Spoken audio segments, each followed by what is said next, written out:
40 years ago marked one of humankind's crowning achievements, with the landing of a man on the moon and his safe return to Earth. Tragically, already then, the program and policy that had made such a dream reality and realized the greatest physical return on investment ever known was being dismantled. An overall identity shift turned the United States away from optimism in man's potential and the American system of economic development, towards an existential culture of sex, drugs, and rock and roll, and a British-directed economic policy of empire known as post-industrial globalization. Lawfully, the same cultural shift which destroyed the space program is directly responsible for today's global economic breakdown crisis. This crisis has demolished not only the legitimacy of the current dying monetarist system, but the entire mode of thinking associated with it. Just as the flat earth ideologues were wrong centuries ago, so too are those who today think that mankind is a species limited to the surface of one planet, scrambling over a diminishing supply of supposedly scarce resources.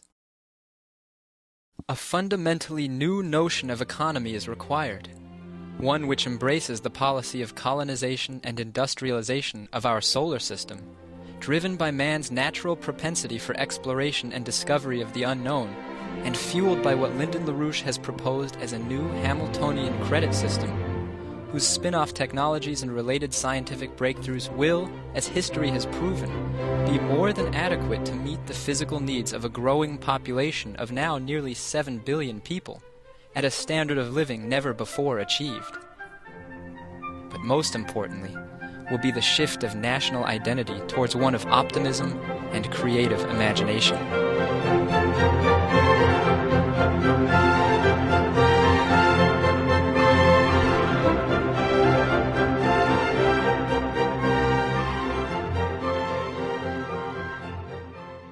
The German-American space pioneer Kraft Erika, who was instrumental in the early development of the U.S. space program, dedicated his life to elaborating the philosophy of what he called mankind's extraterrestrial imperative.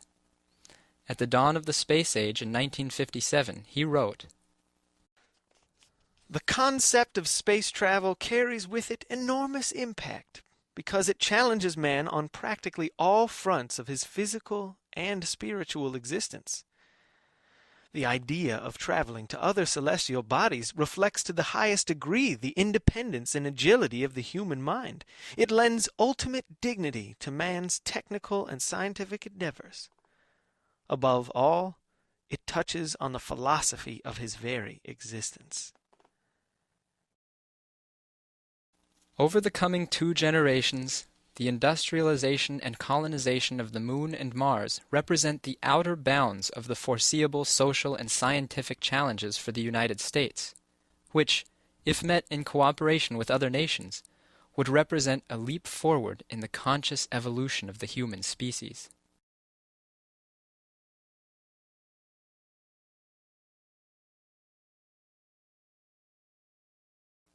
Economic policies for space exploration are based on the same underlying principles as for those on Earth. Unlike monetarism, physical economy is based on the principle that there are no fixed limits to growth. While this principle is reflected in the highest degree in the form of human economy, it expresses a universal principle which is valid in both inorganic and living nature. Our relationship to the planet is unique. Unlike all other species, which live within the bounds of resources they find naturally around them, we survive and grow by using resources faster than they are naturally replenished. Contrary to the environmentalists, however, the difference lies not in our overuse, but rather in our creation of resources.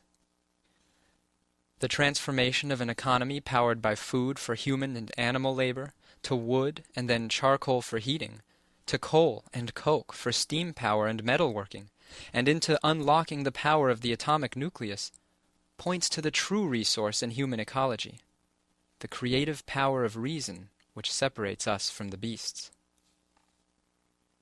The laws of thermodynamics state that there is a fixed quantity of energy in the universe, but with each fundamental discovery, we develop qualitatively new forms of power. Rather than amend these laws, we should repeal them.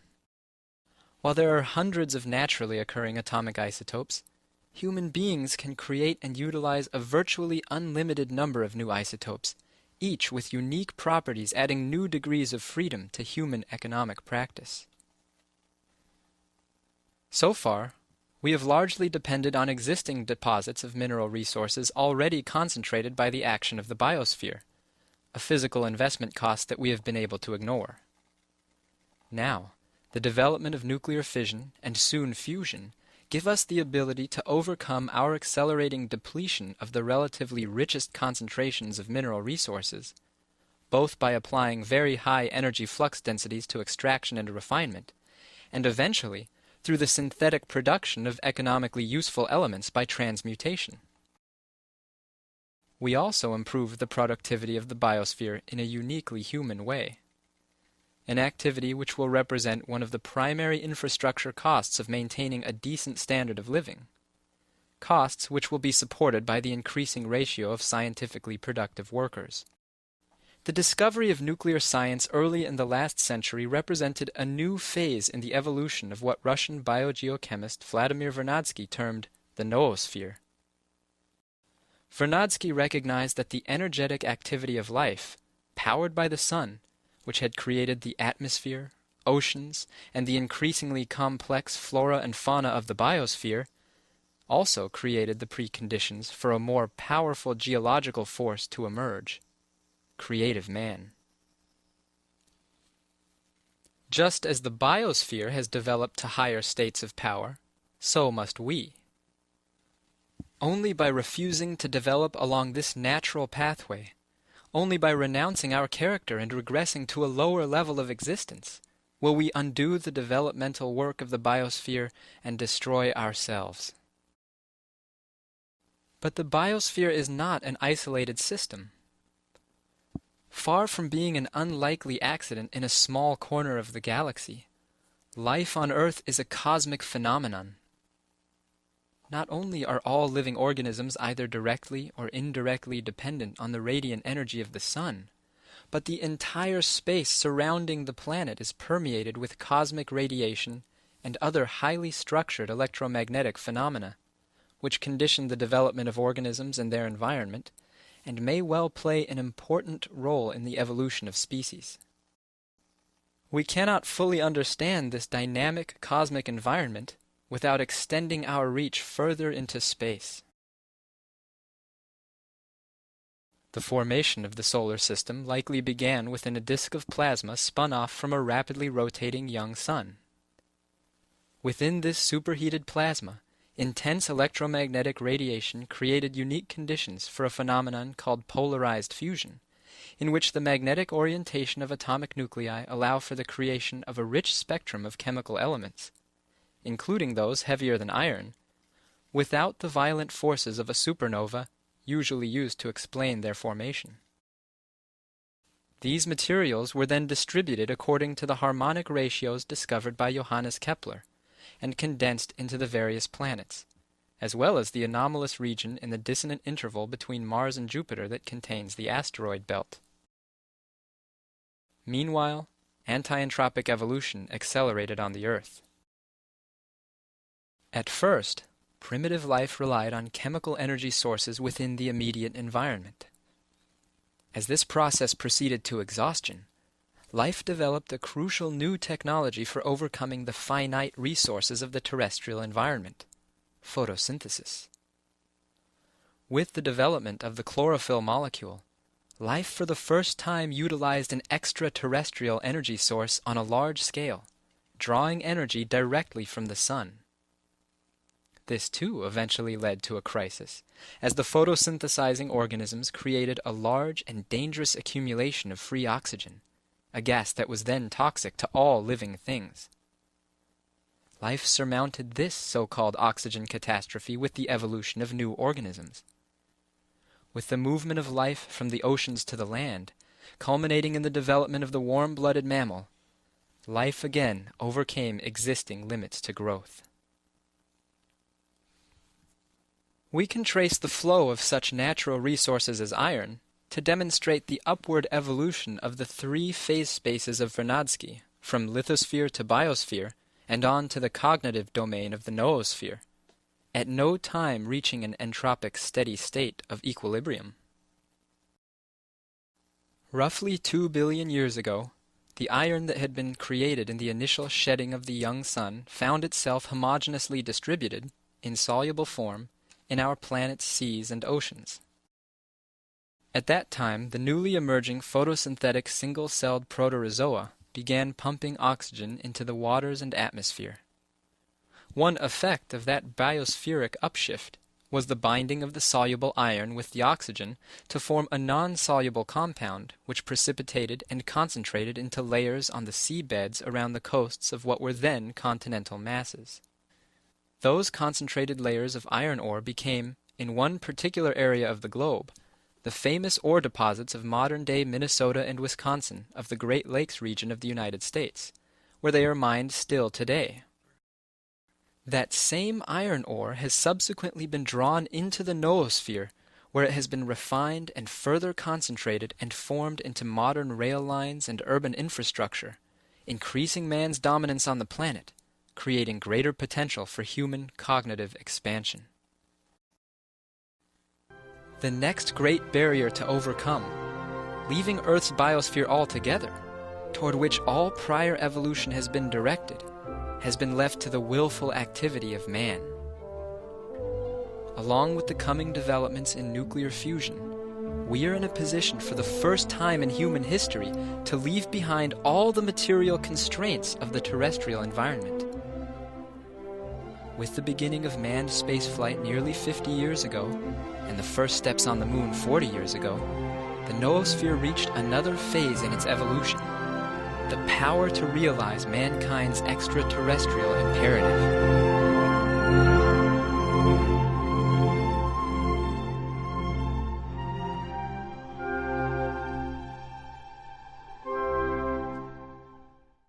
We will begin this new phase of interplanetary economics with our nearest celestial neighbor, the Moon.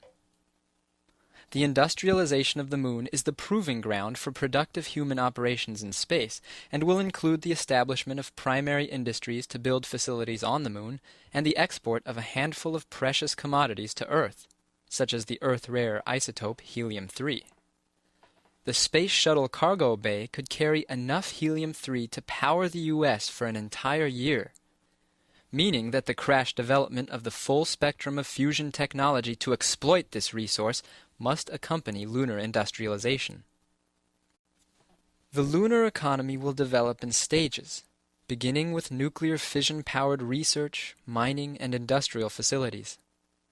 Without a biosphere to concentrate certain minerals, the high energy densities of fission, followed soon after by fusion, will be indispensable in processing huge amounts of lunar material for the export of raw materials for further processing in orbital factories around the Moon or Earth, for the shipment of oxygen, foodstuffs, and other consumables to travelers on their way to Mars, or even more distant destinations, and for the supply of semi-finished goods to be finished in orbit for the spaceships and equipment to go to Mars, all supported by an integrated lunar infrastructure.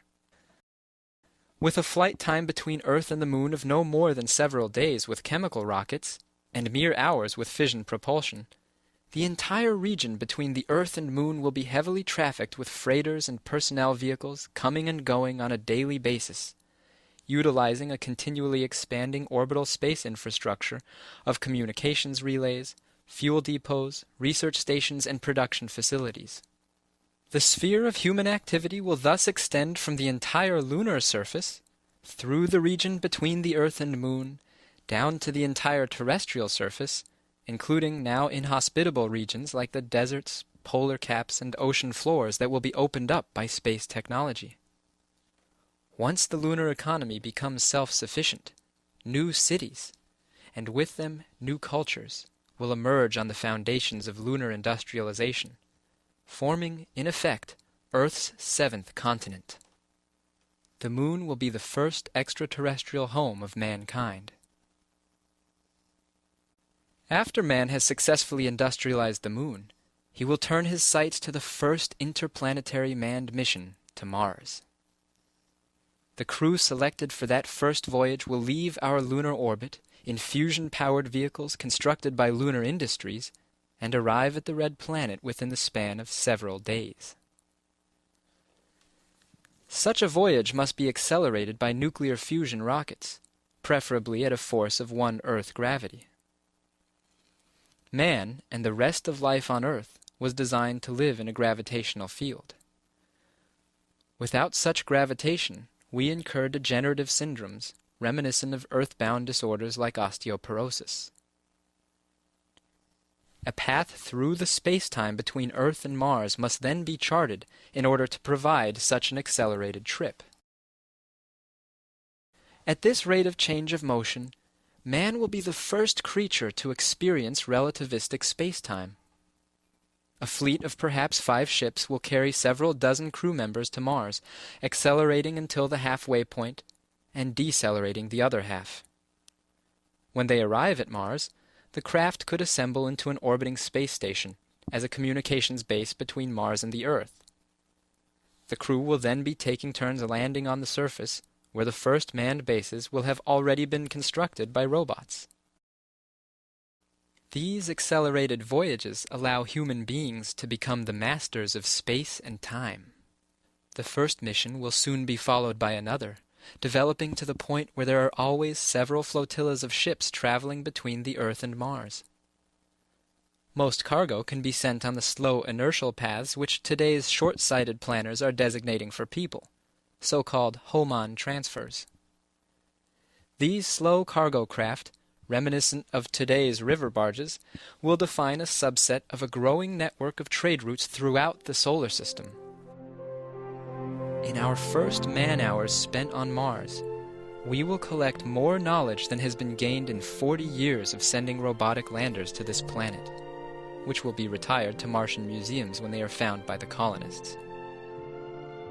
We could have the first permanent colonies on Mars within 40 years, and missions to the asteroid belt and the outer gas giant planets soon thereafter, only if current economic policies are changed to those based solely on increasing man's physical power over the universe.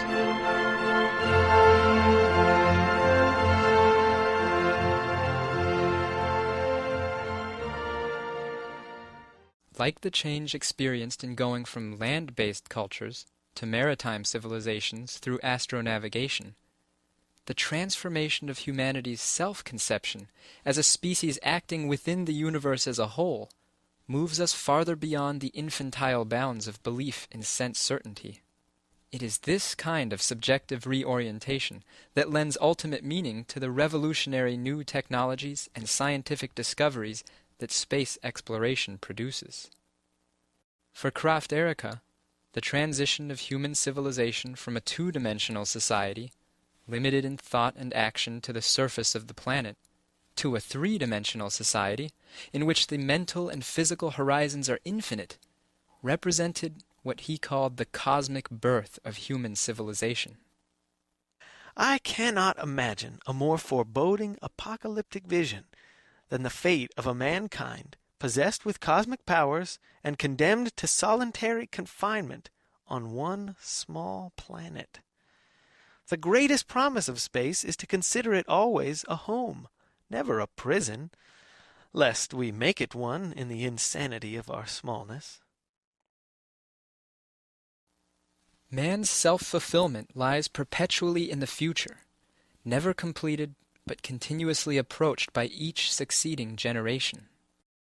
If happiness lies in its pursuit, then there is no happier task for mankind than to extend itself into the unbounded cosmos, where the goal of mere survival gives way to the more interesting challenge of creation. The creation of new technologies, new civilizations, and eventually perhaps even the creation of new planets and new solar systems. The long span of human history and the much longer span of life on this planet prove that technological challenges can always be overcome. Unfortunately, we as a species have yet to take to heart the true lesson that achievements like the moon landings teach us. These lessons are best expressed by what Erica called the 3 fundamental laws of astronautics, which lie at the heart of the extraterrestrial imperative. First law: nobody and nothing under the natural laws of this universe impose any limitations on man except man himself. Second law: not only the Earth, but the entire solar system, and as much of the universe as he can reach under the laws of nature, are man's rightful field of activity. Third law: by expanding through the universe, man fulfills his destiny as an element of life, endowed with the power of reason and the wisdom of the moral law within himself.